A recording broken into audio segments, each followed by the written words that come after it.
Director Buchanan's on the line. Thank you.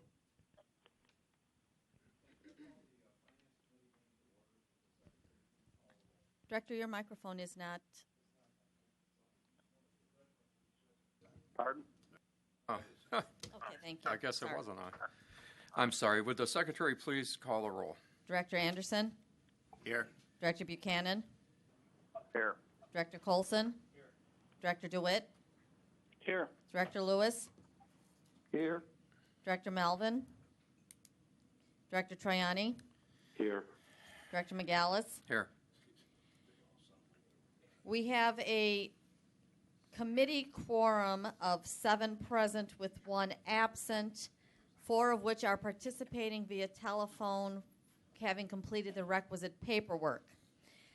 However, we do not have the physical quorum necessary to take action on any items. Therefore, we can continue just not taking action on any items at this meeting. So, in addition to that, Directors Durante, Fraga, Fuentes, Higgins, Hobson, Ross via phone, and Chairman Dillard are all also present. Okay, thank you. We obviously have a lot of members participating in the meeting, but not enough on site to have the quorum, as the secretary mentioned. So with that in mind, as far as item 2, the approval of minutes, we'll defer that until the next meeting when we have a quorum present at this location. Item 3A is a presentation of the RTA 2016 Capital Asset Condition Assessment Report. And Jill, you're going to present that? Yes, thank you. Good morning. Thanks. Good morning, Mr. Chairman, members of the committee, and other board members. Today I'm presenting the 2016 update of the Capital Asset Condition Assessment Report. This series of reports, first published in 2010, provide an assessment of the current physical conditions and 10-year capital reinvestment needs of the RTA system. The 2016 report reflects the reinvestment needs of the region's transit assets as of December 31st, 2015. The RTA undertakes the capital assessment updates in partnership with the service boards. I would like to thank each of the service boards for their participation and staff commitment during this process. This assessment determines the future replacement, rehabilitation, and capital maintenance costs and the physical conditions of the transit capital assets in the region and allows for a clarifying look at strategic investments to bring the region's transit assets into a state of good repair. FTA has defined state of good repair as a capital asset that is in a condition sufficient for it to operate at a full level of performance. The analysis undertaken for this report further defines state of good repair as a condition where assets are replaced once they reach their useful life, all rehabs are performed, and capital maintenance is up to date. The report provides background on the shortfall of available funds and will assist the RTA in conveying the need for capital funding. The board has received a copy of this report with your materials, and I will present some of the report highlights. The 10-year capital needs assessment is based on the dollar value estimation for total backlog, normal replacement, and ongoing capital maintenance of assets for the 3 service boards. Each of these activities is required to maintain a state of good repair. In this report, backlog refers to the total amount of deferred reinvestment actions, such as overdue replacement of assets that currently exceed their useful life. The region's current backlog is $19.4 billion. Normal replacement refers to the ongoing replacement of existing assets as they complete their useful life, estimated at $11.1 billion. Capital maintenance includes rehabilitation and annual capital maintenance. Rehabilitation refers to major, planned rehabilitation activities involving multiple components of the asset, which are addressed through a well-defined budget. For example, a rail car midlife rehabilitation program. The 2016 estimated rehabilitation cost is $6.1 billion. Annual capital maintenance refers to smaller, more routine capital expenditures on a broad selection of minor reinvestment actions. For example, painting facilities or patching roofs. These activities are covered by a general multi-purpose budget source. The total estimated annual capital maintenance is $1.1 billion. Together, rehabilitation and annual capital maintenance total the $7.2 billion. The total RTA 10-year capital reinvestment needs equal $37.7 billion. On the left side of this slide are the 2014 results. On the right side are the 2016 results. These are the reinvestment needs over 10 years. The 2016 total 10-year needs are estimated at $37.7 billion, up from the $36.1 billion in 2013 dollars. However, this represents an almost 2% decrease in inflation-adjusted dollars. There are several factors which affect the change in needs between these two reports. First, as the 10-year study period changes, the replacement schedules for assets changes. For example, a large group of buses may become ready for replacement. Second, the asset inventory database undergoes updates and improvement by the service boards as they undertake continual review of the condition of their assets. Third, the service boards might also need to update asset replacement assumptions. For example, CTA reduced the replacement cost of rail cars based on the more up-to-date data they now have available from the recent new rail car procurement. And finally, capital investments undertaken by the service boards improve the condition of some of the assets.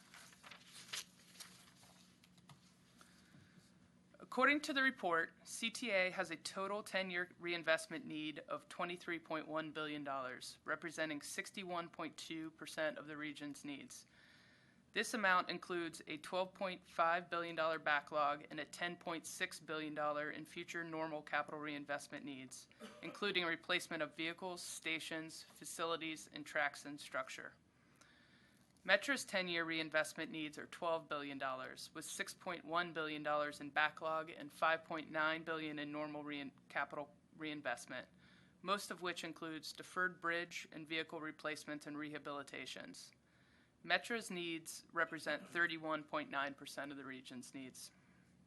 PACE's 10-year reinvestment needs total $2.6 billion, with a $755 million backlog and a $1.8 billion in normal capital reinvestment, which represents almost 7% of the regional needs. PACE's 5-year capital program focuses on the purchases of new buses with over $200 million in rolling stock improvements. The chart before you represents asset condition by category for all assets. We've chosen a 5-level scale similar to the one pioneered by the Federal Transit Administration, which, as you can see, starts with excellent and goes through good, adequate, and marginal to worn. We have taken all the assets in the RTA region and assigned a predictive condition value using asset decay curves that join age with physical condition. So each curve itself becomes the predictor of the asset's physical condition. The decay curve differ by asset category based on the operational performance of the asset over time. This chart illustrates estimated conditions for the 5 major asset classes: guideway, the highest bar on this chart, stations, vehicles, facilities, and systems. The valuation of the assets is shown at the top of each bar. Note that the estimated value of the entire system, the sum of the value of the bars, is approximately $62 billion. This represents all assets in the region minus the $100 billion value for the underground subway system, which is considered a non-replaceable asset. The total value of all transit capital assets, therefore, in the region is $162 billion. This chart shows that as a region, guideway elements and vehicles have large proportions of assets in marginal condition, as reflected in the red bars, and may need the most attention. The capital programs of the service boards reflect this need through the projects they have selected. Stations represent the second highest total capital value and have a large share of assets in good or excellent condition. In this case, approximately half of the stations are in good condition, represented by the blue and purple bars. The report also estimates the region's capital funding needs and the projected funding available to cover those needs.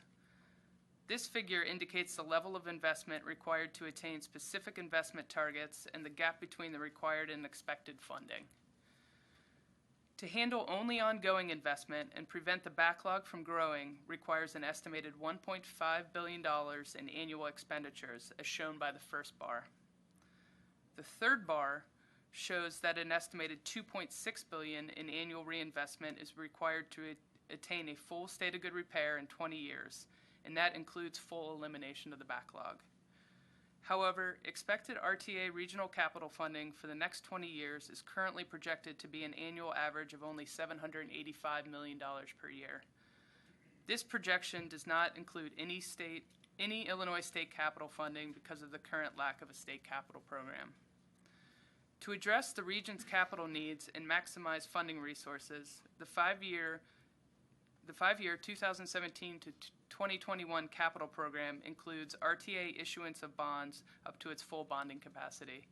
CTA and PACE have also programmed bonds from their own sources for transit improvements. In addition, the adopted operating budget approved the allocation of the Innovation, Coordination, and Enhancement ICE funds to the service boards, which can be used for capital projects. CTA has also programmed significant increased funding for the Red Purple Modernization Project, including both federal grant funds and local funds from the City of Chicago's Transit Tax Increment Financing Fund, or the TIF fund. And Metra has implemented successive fare increases to augment funds available for the capital program. Despite these efforts, current capital funding is still not sufficient to support the much-needed renewal of the region's aging transit infrastructure. Funding projections are far from the estimated capital funding needs. Based on the projected annual average capital funding level, the current backlog will grow over time, potentially increasing from $19.4 billion, the starting point on this graph, to over $30 billion by 2035. The RTA and the service boards have set an annual funding target of between $2 and $3 billion per year to address the state of good repair needs of the system and undertake limited modernization, enhancement, and expansion initiatives. Continuing to defer infrastructure maintenance and replacement will have negative impacts on the quality of service that they can provide. I wanted to point out that in addition to the technical report distributed with your board materials, we have also prepared a smaller, easier to read version of the report to be used in advocacy with our stakeholders. This report, hopefully everyone received, titled Bridge the Gap, was distributed to you today and contains the highlights of the capital asset condition assessment, as well as a nice section on some of the significant capital accomplishments by the service boards have achieved through their prior capital programs. I think this report will be helpful as we continue to educate legislators and the public about our capital needs. In looking forward, we will have a change in the capital asset condition work we perform as a region. As mentioned in the report, the FTA passed a new ruling regarding transit asset management, which became effective October 2016. This ruling requires each of the service boards to prepare individual TAM plans and submit them to the FTA by October 2018. The assessment process we have done together as a region has provided a strong foundation for the service boards to use and move forward. There was a lot of hard work that was done with the service boards in the years before I arrived at the RTA, and I think it has enabled the region to be ahead of the game as they look to meet the federal requirements. But more importantly, it has brought an awareness to the region of the extent of our capital needs and funding requirements. So again, I'd really like to thank the staff from the service boards that put a lot of time and effort and patience and commitment into this project, as well as our staff, both Donna Anderson and Eunice Escobar, and some of our consultant support for getting us where we are now. And with that, concludes my report, and I'm happy to answer any questions. Thank you, Jill. The documents that you presented today, certainly the asset condition for 2016 to 5-year, and then the recap, are really great documents. You go back to the 2010 when we were unable to do this. We didn't have a clue what the condition of our assets were on a regional basis, and what we found, a lot of our individual boards didn't have good information up to date. So they did a lot of hard work. It took almost 2.5 years just to compile the data back from 2010 up to the time they actually created it. And now today we have a document that we certainly have a much better understanding of the condition of our capital, and a document that our chairman and this board can use to try to acquire additional funding from the federal and certainly from the state government to help meet our needs. So I think it's a very well-written document, and one that really gives us a lot of valuable information. Our problem today is not having adequate resources, and as you showed, the funding that's in there now, the $700 and some million is generated by the service boards and without any state capital program, and that's really a problem for us. And so as the opportunity comes along to get capital funding, it certainly could help us. One of the things we talked about at the last board meeting was also taking a better look at the bonding that we're doing in the capital area to make sure we're not overextending. I think Director Colson had brought up some concerns about what is our bonding level and how we're bonding some of these programs. With that, I'd like to open it up for any questions or comments anybody has. Director Colson. It's a good report, but to get to your backlog numbers, as I understand it, you're using a definition of state of good repair that is narrower than the FTA definition. Am I wrong the way I read that? I think that's one way to look at it. Yeah, it's the FTA definition is based on condition, and the RTA definition is based on useful life or time. Yeah. So if a rail car enters its 25th year, under the RTA definition, it needs to be replaced, whereas under the FTA definition, as long as it's operating, it's still in a state of good repair. I just want to make sure I understand the difference. Yes, that is the difference. Okay, so the backlog number would be arguably less under the FTA definition. It could be. I mean, the FTA definition, I guess, is broader because say you had a rail car and you didn't keep it maintained, it could get out of use, or it could go into the backlog earlier than it could go either way, I guess. So what's saving us really in large part is the skill of the maintenance and repair folks. Absolutely. Keeping the rolling stock ready. Absolutely. Using the limited resources to keep it up as much as possible. Okay, thank you for that. Clears it up. Director Anderson. We talk about funding a lot. What crosses my mind when I see numbers like this is how much risk do we have? You know, if you think about the thousands of people who ride every day, when you have this much of in assets that are in just repair, how much risk do we take on for some mishap? Has anybody put any perspective together about that issue? I'm not sure I could completely address that, but I can say on the safety side, nothing is operated if it's not safe. So that's kind of the fundamental baseline. But as a total risk, we'd have to look at that a little bit more. But just nothing is in operation if it's not considered safe. Is there a way to show, you know, how much we have that's unsafe? That's sitting in the site in some warehouse somewhere because it's unsafe. How much is that? That I don't know. I'd have to get back to you on that. I just would say anything that's in current operation is considered safe.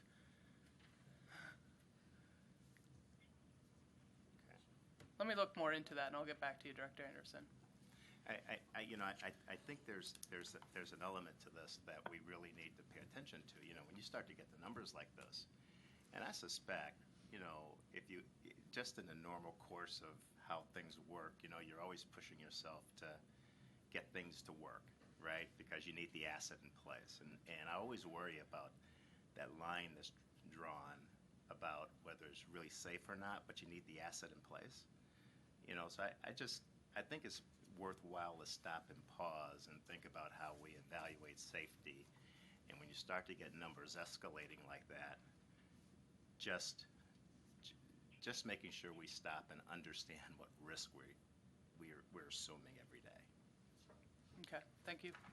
I can address a little something about that issue, Director Anderson. We present every year as a cohesive group, all four agencies together, to the insurance markets on the issue of risk. And I can assure you that anytime there's a question mark about the safety or the security of a particular asset, it is taken out of service. So I don't want us to leave the meeting with the impression that, you know, if there's a question mark, you know, the engineers could go either way. They don't. As Director Colson pointed out earlier, Metra staff in particular are uniquely and supremely trained to keep what is admittedly an aging fleet in excellent condition. But when there is a question mark about whether or not a particular piece of asset is safe, they do not keep it in operation. Okay, other questions, or Director Hobson? I had a question about our peers. This is kind of building off of Director Colson's question. Do our peers use for their backlog report or their state of good repair reports, do they use the FTA guidelines or do they use similar guidelines to our own?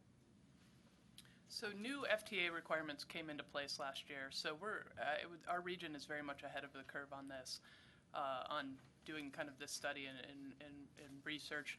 I will say for the performance measures moving forward, they're using useful life benchmarks. So they're using the performance measures are set on that time-based system. But as the program evolves, we'll see which definition gets used. Well, I guess what I'm asking is when we compare against peers, is it an apples-to-apples comparison, or are we comparing apples and orange? We're reporting under one standard, they're reporting under another standard, and so therefore the data isn't really comparable. Right, so the new standard will be under the FTA rules guidance. And so we're moving to Yes, use that standard. yes, I've yes, left the the service conference. boards will use that. Thank you. Other questions? Chairman Dillard? Just a few comments. Director Anderson, I remember when I took the chairman's role, one of the things that at least Metra told me was they don't have any extra equipment sitting around. So in terms of what we take out of service, there's not a lot sitting around like in a garage someplace. There are very few, extra pieces of equipment. But Don Orsino will be the first to tell you that they would never put out anything that was clearly not safe. I mean, I know that Metra and the CTA are both safety phobic and concentrate on this all the time. Just a couple of... I'm sorry, Mr. Chairman, because when you say that, then I just get concerned with, we show these numbers of all this investment that we need, and to think that we don't have anything that's not sitting around because it's not safe just strikes me as bizarre. So I do wonder if we need, at least for this group, an agenda item to really dig underneath this. There's a funding issue here, clearly, but there's also a Has joined safety the issue, and we conference. haven't really talked much about that I recollect. I'm getting old in my day, but really making sure that the people that are on our system, that when we look at numbers like this, that we really feel comfortable that they're safe.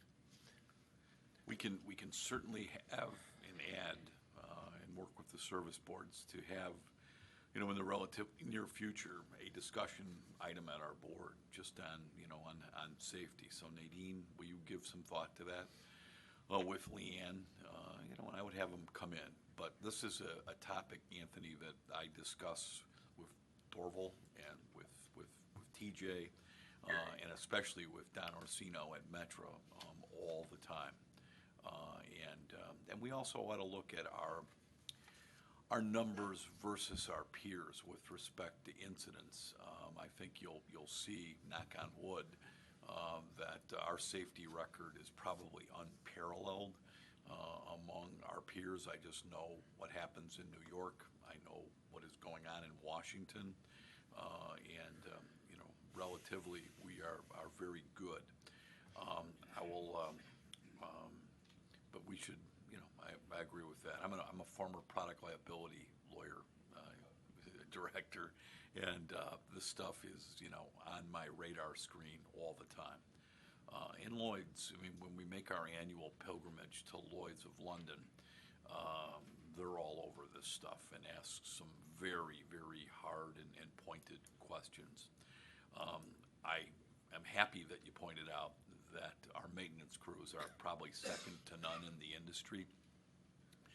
We have proudly, with some of the older equipment, our oldest equipment, especially on Metra, we have the lowest operating cost per mile of any of our peer railroads, and a statistic that, and I know Mayor Emanuel is working hard with the CTA, and we have new equipment coming, as much as we can afford.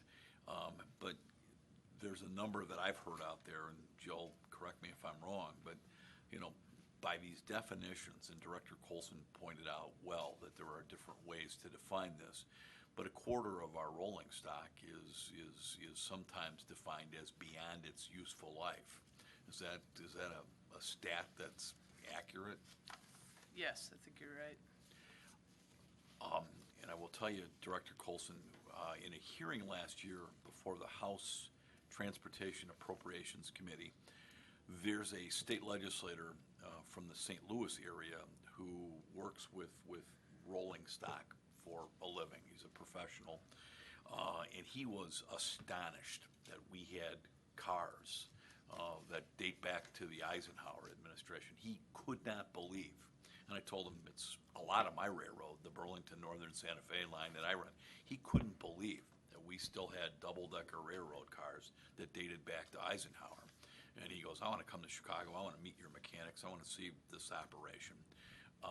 He just couldn't believe that we could keep cars out there that long. And so, our maintenance people do a great job. But let's put something together on safety. That's well taken. Just a couple of thoughts. I came from the governor's budget message yesterday in Springfield. The state clearly needs an infrastructure and capital bill, if nothing else. Our gas tax is not adjusted for inflation, so its buying power goes back to the early 1990s, and it's worth about 60% because it's not adjusted for inflation of what it was the last time Illinois revisited its gas tax. Iowa, Indiana, Nebraska, all of these states within the last few months have adjusted their gas prices or their gas taxes, trying, if nothing else, just to keep up with the rate of inflation from decades ago, like Illinois was the last time we revisited that. The federal government has been pretty good. President Obama laid a massive number for Red Line and Purple Line modernization, which is great. And I saw Mayor Emanuel was in Washington talking about the importance of the Green Line to the Trump administration this week. I spent part of Saturday just looking at the amazing gentrification, both in terms of residential but business around the Green Line, whether it's Google's headquarters or Google's operation or the incoming McDonald's. It is very clear that mass transit is critical to economic development. A report came out this week, I believe it was yesterday, that showed that almost all the new jobs in Illinois, we are 2 states, you've heard me say that before, almost all the new job creation is in Chicago, and in Chicago, it's really in Chicago. And I attribute much of that success to the ability to have mass transit, especially for the millennial workforce, which is now approaching half of the workforce.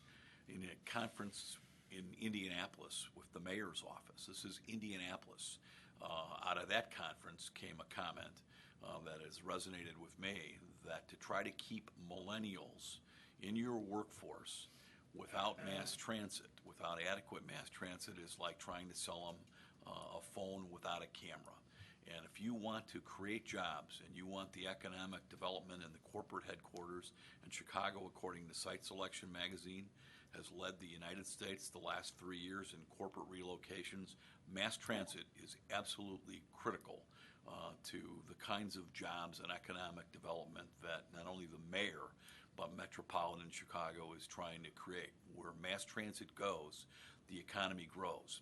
And I look at other states all the time in my ex-legislator capacity and as my former governor's chief of staff, and I look at the investments that Texas and Utah and Washington State are putting into mass transit, and maybe they know something along with the mayor of Indianapolis we don't know here, but every other state is investing heavily in mass transit. Illinois is stagnant, and without the capital bill out of Springfield, these numbers of backlogs will continue to go up, but we just are not providing the economic development tools for job creators to attract and to retain, and most importantly, to grow. That's here in Illinois. And I think I said at the last meeting that 70% of all referendums nationwide in November, 70% dealing with additional monies for mass transit passed in the United States of America. So other states understand that mass transit is more important today than ever in our history. We know that the elevated system and that millennials love rail traffic, and that we're at an all-time high on the L. But when you look around, whether it's the Brown Line renovation, where all property within a mile of the Brown Line went up in value by 40%, the before and after pictures are staggering, where the mayor and the CTA have improved, the elevated system of this city, and we need to step up. And whether it's Safety Director Anderson or my mantra, economic development, you cannot neglect mass transit, because it is along with our location and the education and the culture that we're a major city of Chicago.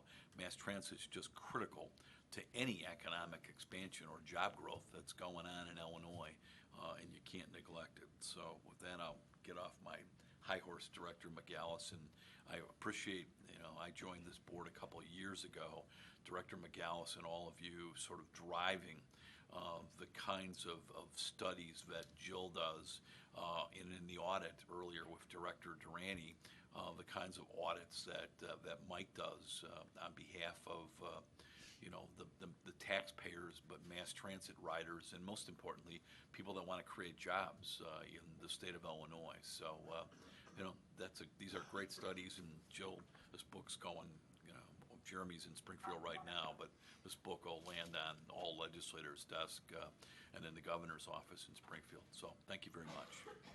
Thank you, Mr. Chairman. Yes, Director Melvin. Could I interrupt for 1 second? If I could ask the members that are participating on the phone, when you're not speaking, to please mute your phones. We're getting feedback that makes it difficult to hear other things going on. Thanks. Thanks, Director Mr. Melvin. Chairman. Yeah, thanks, Mr. Chairman. Jill, it's a great report, really clean, simple, easy to read, nice to follow. And second Chairman McGallis' comments on that. Question, on the Metra budget, you mentioned that a lot of the issues are road-related and bridge-related. Are there other sources of money available for those repairs? Right, so the capital budget right now is made up of mostly federal funding, and then RTA bonds, bond funding, and then Metra did pass a fair increase that they're committing some of their funding to capital. But that's basically the mix of the source that we have now. So that's what we're trying to do, is find other sources to add to that. So might there be non-transportation monies available for roads and bridges? Not currently used. Thank you. Also, you mentioned the $100 billion for the subway. That's the replacement value of the subway, or the theoretical? Theoretical, yes. It's considered a fixed asset, meaning it's there. It cannot go. It hopefully does not go away. So Right. that's what they estimate that the value of it is. Okay, great. And lastly, I just want to say I want to join the chorus with Director Colson and Director Hobson about great concern about taking on a lot of debt. Taking on a lot of debt in the good times means you're going to have a really hard time in the bad times. And if we're drawing on the same source of funds that the service boards are for their debt, you could have a really complicated mess on your hands. So I don't know what the plans are, what's going to be proposed, but I just want to express my concern as we get into these conversations. Thank you. Thank you. Other questions or comments? Mr. Chairman. Can I have one more? I'm sorry. Take the one on the phone. I got one last comment. Yes, whoever's on the phone that had a question, would you identify yourself? Yes, sir. Go ahead. It's Director Lewis. I had one question, Joe. Maybe it came out and I didn't hear it, but does the deficit that you identified include federal mandates like positive train control and other initiatives like that in that deficit number? It does. Yes, that's part of the assets. All right, thank you. Mr. Chairman. Thanks, Chris. It's good to hear your voice. The Volkswagen settlement with the federal government and the Attorney General in Illinois, to go to Director Anderson's Anderson's comments, we are pushing hard to try to get in line for a pool of about $100 million that the state has with respect, and it has to be used for environmental improvements. Obviously, we have locomotives that if we were to replace them, today's locomotives pollute a lot less than the older models that are out there. So we're clearly looking, Jeremy's working hard to try to figure out exactly what the process would be. But the state has a pool of about $100 million that we would like to access from the settlement with Volkswagen to replace some locomotives. And Director Anderson, obviously that would improve the air quality, but it will also give us newer equipment as well. So I just wanted to point that out, that there is a potential pool that's out there. We're waiting to see what the process will be by the Rauner administration to try to access some of that. But even if it was a few locomotives, it would certainly help on a number of fronts, including giving us newer equipment. But in the case of the Volkswagen settlement, most importantly, cleaner burning engines, I guess is the way to say it. Okay, any other questions or comments? If not, we'll move on to item 3B, which is a presentation of the quarterly performance report for the fourth quarter of 2016. Jill? Good morning again. I will be presenting annual performance results for 2016. We provide this report on a quarterly basis at the same time that you are reviewing quarterly budget results to certify the service boards are in substantial accordance with their budget. The performance comparisons in this report are to performance in the prior year, 2015. First, let's look at ridership performance. Using data from the National Transit Database, we can see full-year ridership trends over the last 15 years. Compared to 2002, 2016 ridership was up 2.8%. Annual ridership peaked in 2012 when it totaled 659 million rides, the highest annual ridership since 1990. 2012 ridership is followed by 4 years of declining ridership in 2013 through 2016. The 2013 decline was occurring primarily on CTA following the elimination of 13 bus routes in December of 2012 and a January 2013 fare increase. 2014, as you remember, was the winter of the polar vortex, followed by another severe winter in 2015, which led to lower ridership in those winter quarters. For 2016, we see a ridership decrease of 3.2% compared to 2015. This chart shows RTA system ridership for 2016, represented by the blue bars. The orange dot within each bar represents the peer average ridership performance for that mode. CTA bus ridership is down 5.6% compared to 2015, and rail ridership dropped 1.3%.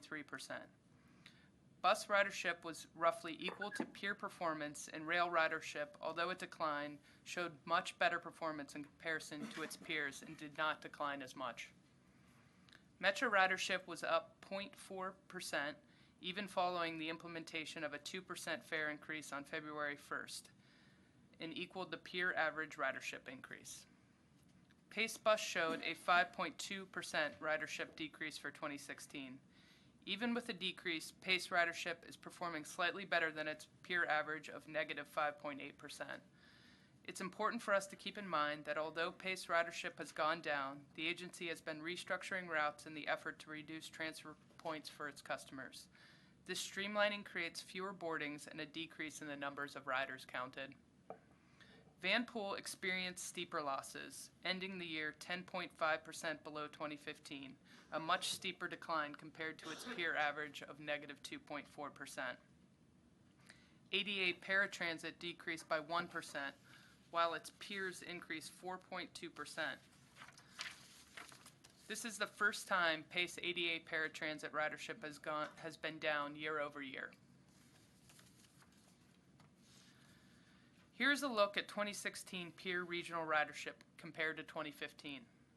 This chart shows year-over-year regional ridership using the same peer metropolitan areas that we use in our annual peer review. The Chicago region ranks 4th of the 10 regions with a 3.2% ridership decrease.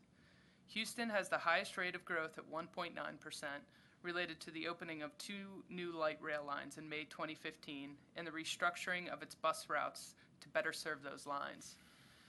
New York experienced historic high rail ridership in 2015 following Hurricane Sandy repairs and the reopening of key lines, and saw some of that growth dropping off in 2016.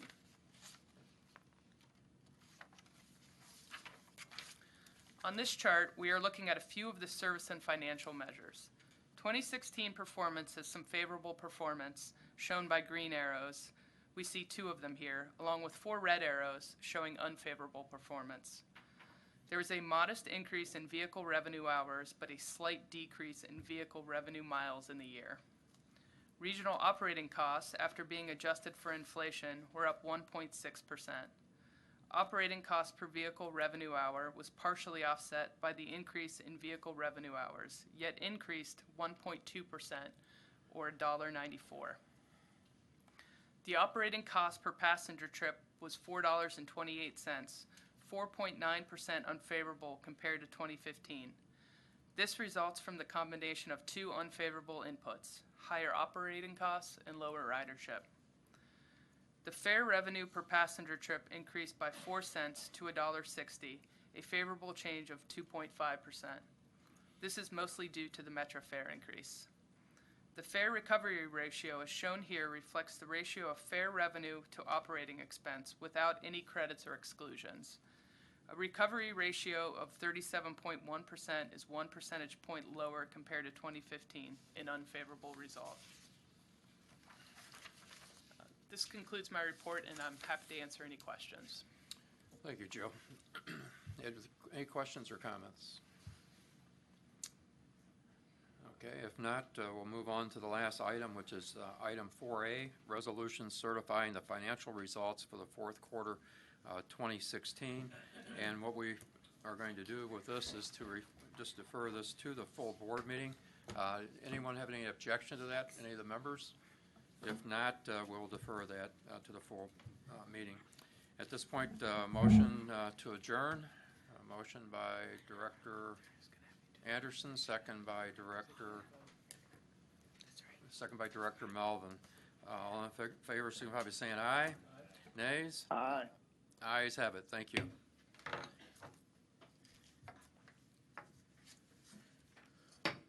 All right, we will.